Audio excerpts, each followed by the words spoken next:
July 28 దేవుని వాక్య ధ్యానం.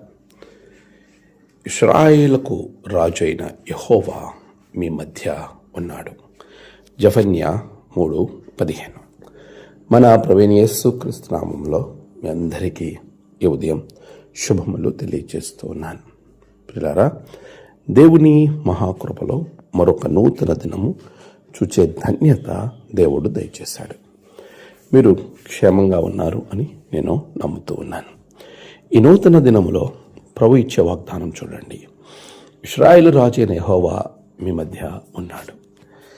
ఆయన తన ప్రజలను ఎప్పుడు కూడా కాపాడేవాడు. తన ప్రజల సమస్యల్లో, ప్రజల యొక్క ఇబ్బందుల్లో అన్నిటిలో వారితో ఉండేవాడు అనే విషయాన్ని చాలా స్పష్టంగా ఈ వాక్య భాగం మనకి జ్ఞాపకం చేస్తుంది. ఇశ్రాయేలీలు శ్రమలో ఉన్నప్పుడు వారు దేవునికి ప్రార్థన చేయగా దేవుడు వారి ప్రార్థనలు విని వారికి చెప్పిన మాట, వారిని రక్షించటానికి అనగా శ్రమ నుంచి విడిపించి నడిపించుటకు నేను దిగి వచ్చి ఉన్నాను అని తన ప్రజల కొరకు ఒక చక్కటి మాటను ఆయన తెలియచేశారు. అలాంటి ఉన్నతమైన ఆశీర్వాదం, అటువంటి గొప్ప దీవెన ఇశ్రాయేలు ప్రజలకు దేవుడిచ్చాడు. ఇశ్రాయేలు ప్రజల మధ్యలో ఆయన ఉన్నాడు. తన సేవకుడైన మోషే ఇశ్రాయేలు ప్రజల దగ్గరికి వెళ్ళటానికి అడిగినప్పుడు నేను ఏమని చెప్పాలి అని అడిగితే ప్రభు వెంటనే అంటాడు, నా పేరు ఉన్నవాడు. నిజమే, ఆయన ఎప్పుడు ఉండేవాడు. నీ సమస్యల్లో ఉండేవాడు, నీ ఇబ్బందులు ఉండేవాడు, నీ భయంలో ఉండేవాడు. నీకు ఏదైనా సరే అవసరత ఉన్నప్పుడు ఆ అవసరత తీర్చడానికి నీతో ఉండేవాడు.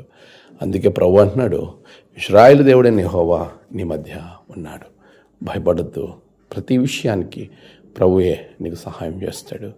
అన్నిటినీ సానుకూలంగా తగిన కాలమందు ప్రభు గొప్పగా మరల్చి నిన్ను, నీ కుటుంబాన్ని దీవిస్తాడు. అట్టి ఆశీర్వాదం ప్రభు మీకు దయచేయునుగాక. ఆమేన్. ప్రార్థన. సర్వశక్తిమంతుడా, గొప్ప దేవా, నువ్వు ఉన్నవాడవు. నీ బిడ్డలను ప్రభువా ప్రతి సమస్యలోని ఉండి ఆ సమస్య నుంచి తప్పిస్తున్నందుకు వందనాలు.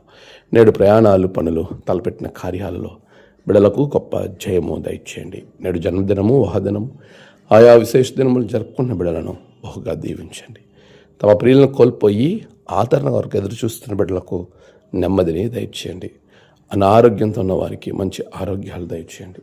నీ రక్షణ ఆనందం నీ బిడ్డలకు దయచేసి నీవు వారితో ఉండి వారిని బలపరచి నీ ఆత్మశక్తితో బిడ్డలందరినీ నింపమని క్రీస్తు పేరట అడిగి వేడుకొంచున్నాం తండ్రి. ఆమేన్. తండ్రి, కుమార, పరిశుద్ధాత్మ త్రియేక దేవుని ఆశీర్వాదం మీ అందరికీ కలుగునుగాక. ఆమేన్.